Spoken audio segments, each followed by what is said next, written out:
Tim Britton for The Athletic recently did a slew of free agent projections for next offseason, so 2024, 2025. And of course, one of the top ones was Max Fried, and his deal was 7 years, projected deal, 7 years, $195 million. And I think we've talked about this topic a million times. I've written about it a million times. And every time I try to do a projection, I end up somewhere around the 6-year, $180 million mark and 7-year, $200 million mark. So I think this is damn near spot on what he will get if he has another healthy season in 2024. Obviously, there's been blister concerns. We had the elbow concern last year. There's been some nicks and knacks. He hasn't had a significant injury in quite some time, and knock on wood, I hope that continues.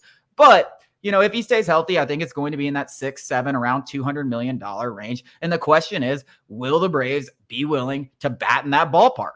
Yeah, I think that in my mind, the negotiations have not played out, but they will soon play out as the season approaches and then gets in the swing of things. That's when I think Anthopoulos is going to kind of, approach Max's free agency more directly and be like, this is our final number. You could take it. You can leave it, similar to what he did with Dansby, similar what he did with Freddie. And I think it's going to be it'll probably be around, 6 years, 160, 170. And then, they're going to take it back to Max and be like, we can get more on the open market. And then I think Max is going to probably bet on himself. Obviously, I'm just forecasting all this. This is just from the gun or from the hip, excuse me.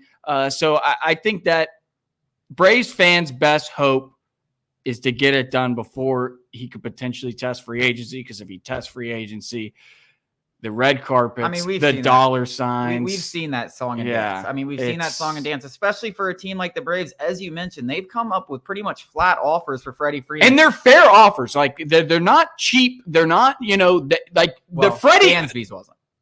Okay, well, Dansby was offered $100 million. I mean, Cubs clearly overpaid for Dansby. Dansby just shortstop in baseball, arguably. Dansby just hit the market at the right time. Yeah, but over the course of his I don't even want to get into that. I think the Freddie contract in particular is the perfect example that Alex Anthopoulos is not going to lowball somebody. He's going to give you the offer they think is fair. And then Freddie went off and signed barely more in some metrics with the Dodgers. So I think the same could very well happen with Max Freddie. Yeah, I think Freddie and his agents overestimated his market. I think that if he had to redo that deal and take the one less deal for $140 million instead of the one extra year and an extra $20 million, he'd probably still be in a Braves uniform. Yeah. But we all know how that was an absolute fiasco. Hopefully the same thing doesn't happen with Max Fried. But the deal that always comes up to me is what was reported this offseason with the Aaron Nola thing. They were willing to go 6 years, $162 million.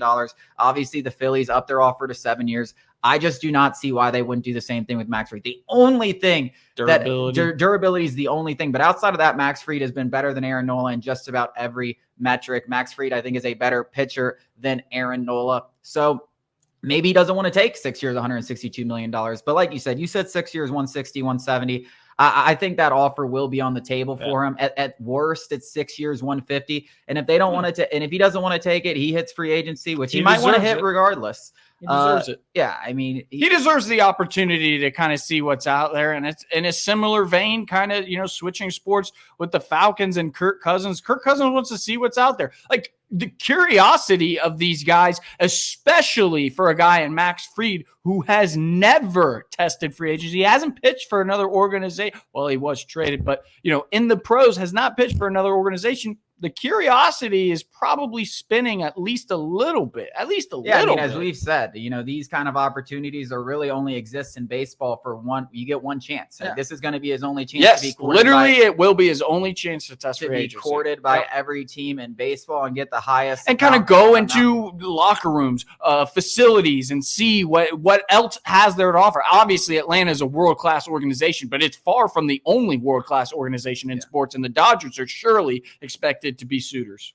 Yeah, I mean, a Southern California kid, obviously there's going to be interest there. You could see the San Diego Padres. I mean, if he wants to move closer to where he grew up or something like that, totally understandable. But there's also the aspect on the other side of things that, there is insurance in taking a deal early. There is insurance in signing that $160 million because unfortunately, like it is with every single pitcher, you're one injury away from being half as valuable as you were beforehand. If he were to have any kind of significant injury, or really any injury given his injury history, if blisters keep appearing, if he has another elbow soreness, even if it's not a UCL, like all of a sudden you're talking about a guy who's projected to get $200 million that could struggle to get 150 and maybe looking at like 120. And you'd be a fool to think that that is not in his mind or his agent's mind of security. And if you talk to any of the guys who have signed these extensions, Austin Riley, and I know a lot of them are local guys, Matt Olson, Austin Riley, Sean Murphy, Acuna, Ozzie, a lot of them say security. I don't want to have to worry about it, so now I can just focus on baseball. That is a legitimate argument in favor of the Atlanta Braves. Yeah, so it'll be an interesting thing to follow. It's obviously going to be the top storyline that isn't actually on the baseball field. Hopefully the Braves can get a deal done, but like most people believe, he's going to hit free agency, and from there, it is anybody's best guess. Coming up after the break, the battle for the 5th spot in the Braves rotation is heating up. We're going to discuss the candidates.